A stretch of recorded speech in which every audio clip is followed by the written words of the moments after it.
চলতি বছর বাংলাদেশ ও যুক্তরাষ্ট্রের সশস্ত্র বাহিনী ৩টি যৌথ সামরিক মহড়া এবং একটি নতুন প্রযুক্তি নির্ভর কর্মসূচি বাস্তবায়ন করবে। এসব উদ্যোগের মাধ্যমে দুই দেশের মধ্যে দীর্ঘদিনের প্রতিরক্ষা সহযোগিতা আরও শক্তিশালী হবে এবং অভিন্ন নিরাপত্তা লক্ষ্য পূরণে কার্যকর অবদান রাখবে। এ নিয়ে ঢাকায় মার্কিন দূতাবাস এক মিডিয়া নোটে বিস্তারিত তথ্য জানিয়েছে। সবার আগে অনুষ্ঠিত হবে টাইগার লাইটনিং মহড়া, যা এই নিয়ে চতুর্থবারের মতো অনুষ্ঠিত হচ্ছে। এতে বাংলাদেশ সেনাবাহিনী ও যুক্তরাষ্ট্রের আর্মি প্যাসিফিক অংশ নেবে। বাস্তব ভিত্তিক প্রশিক্ষণের মাধ্যমে এই মহড়ায় সৈন্যরা সন্ত্রাস বিরোধী অভিযান, শান্তিরক্ষা কার্যক্রম, জঙ্গলে অভিযান, আহতদের দ্রুত সরিয়ে নেওয়া এবং তাৎক্ষণিক বিস্ফোরক ডিভাইস প্রতিরোধে দক্ষতা অর্জন করবে। টাইগার শার্ক 2025 নামে দ্বিতীয় যৌথ মহড়াটি ফ্ল্যাশ বেঙ্গল সিরিজের অংশ।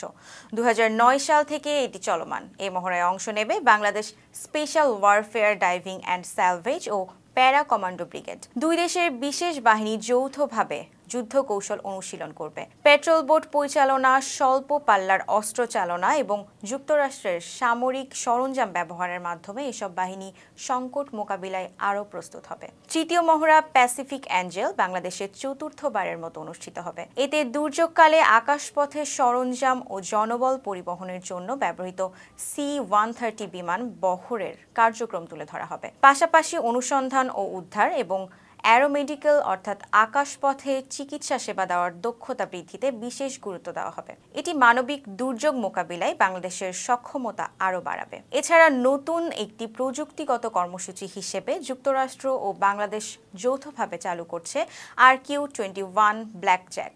এছাড়া নতুন একটি প্রযুক্তিগত কর্মসূচি হিসেবে যুক্তরাষ্ট্র ও বাংলাদেশ যৌথভাবে চালু করছে RQ-21 ব্ল্যাকজ্যাক নামের মানববিহীন আকাশযান বা ড্রোন ব্যবস্থা। সেনা ও নৌবাহিনীর সদস্যদের নিয়ে একটি রেজিমেন্ট এই অত্যাধুনিক ড্রোন পরিচালনার জন্য প্রশিক্ষণ নিচ্ছে। এই ব্যবস্থার মাধ্যমে বাংলাদেশ সমুদ্র সীমা পর্যবেক্ষণ, সীমান্ত নিরাপত্তা এবং আন্তর্জাতিক শান্তিরক্ষা মিশনে আরও কার্যকরভাবে অংশ নিতে পারবে। এই সামরিক মহড়াগুলো এবং নতুন প্রযুক্তি সংযোজন শুধু দুই দেশের প্রতিরক্ষা সম্পর্কই দৃঢ় করবে না, বরং পুরো অঞ্চলকে আরও নিরাপদ ও স্থিতিশীল করতে সাহায্য করবে। ছিলাম জান্নাত ইলিয়া। ফেস দ্য পিপলের সাথে থাকার জন্য ধন্যবাদ।